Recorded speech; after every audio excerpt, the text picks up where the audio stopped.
जय जय सिया राम। आज हम भक्तमाल से भक्त हरिपाल जी की कथा सुनेंगे। एक समय की बात है, एक गांव में भक्त हरिपाल जी नाम के एक सच्चे वैष्णव रहते थे।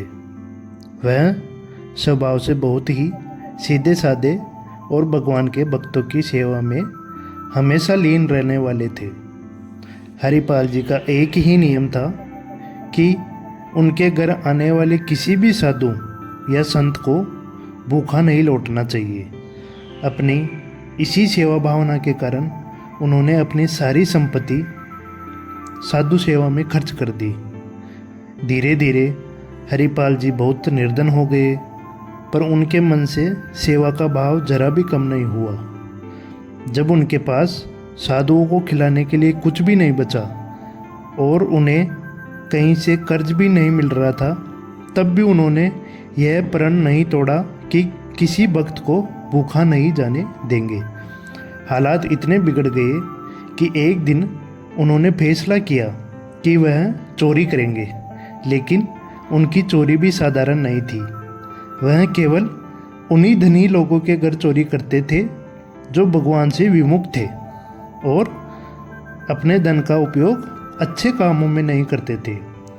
वह चोरी किए हुए धन को लाकर संतों की सेवा में लगा देते थे।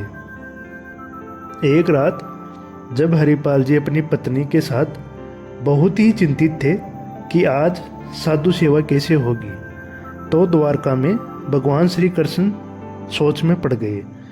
रुक्मिणी जी ने देखा कि प्रभु उदास है और चिंतित मुद्रा में है। रुक्मिणी जी ने पूछा, हे नाथ, आप किस चिंता में हैं? भगवान ने उत्तर दिया, मेरा भक्त हरिपाल बहुत संकट में है। उसने अपनी सारी संपत्ति मेरी और मेरे भक्तों की सेवा में लगा दी और अब वह मेरी सेवा जारी रखने के लिए चोरी करने को मजबूर है।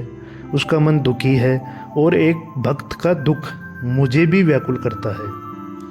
उसी रात श्री कृष्ण ने एक धनी व्यापारी का रूप धारण किया और एक पोटली में बहुत सारा धन लेकर सीधे हरिपाल जी के घर पहुंचे। व्यापारी रूपी भगवान ने हरिपाल जी से पूछा, महात्मन, क्या आप मुझे आज रात अपने यहाँ आश्रय देंगे?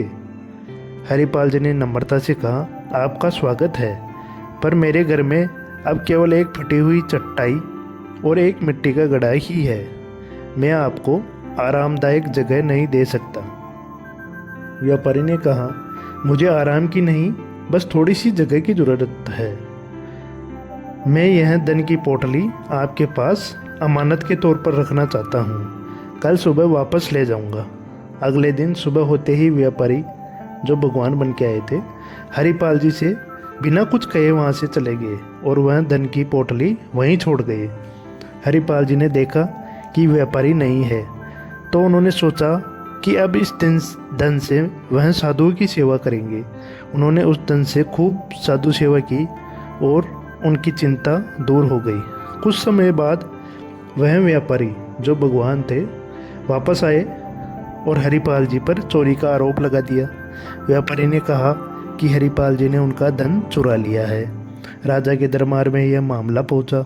जब राजा ने हरिपाल जी से पूछा तो उन्होंने सारा सच बता दिया कि कैसे उन्होंने सेवा के लिए चोरी की और यह भी बताया कि उस व्यापारी ने धन की पोटली उनके पास रखी थी, जिसे उन्होंने साधु सेवा में खर्च कर दिया।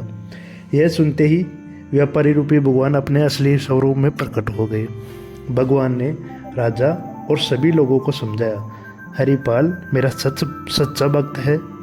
यह जो धन तुम देख रहे हो, यह किसी व्यापारी का नहीं बल्कि मेरा अपना है। मेरा भक्त मेरी सेवा के लिए मजबूर होकर चोरी कर रहा था। उसकी सेवा में कमी ना आए, इसलिए मुझे यह स्वयं लीला करनी पड़ी। मेरे भक्त का सम्मान और उसकी सेवा मेरे लिए हर चीज़ से बढ़कर है।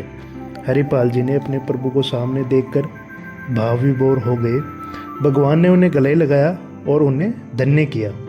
इस कथा का सार यह है कि भक्त की भक्ति और सेवा इतनी महान होती है कि भगवान स्वयं उसकी चिंता करते हैं और उसकी सेवा को बनाए रखने के लिए किसी भी हद तक जा सकते हैं। धन्यवाद।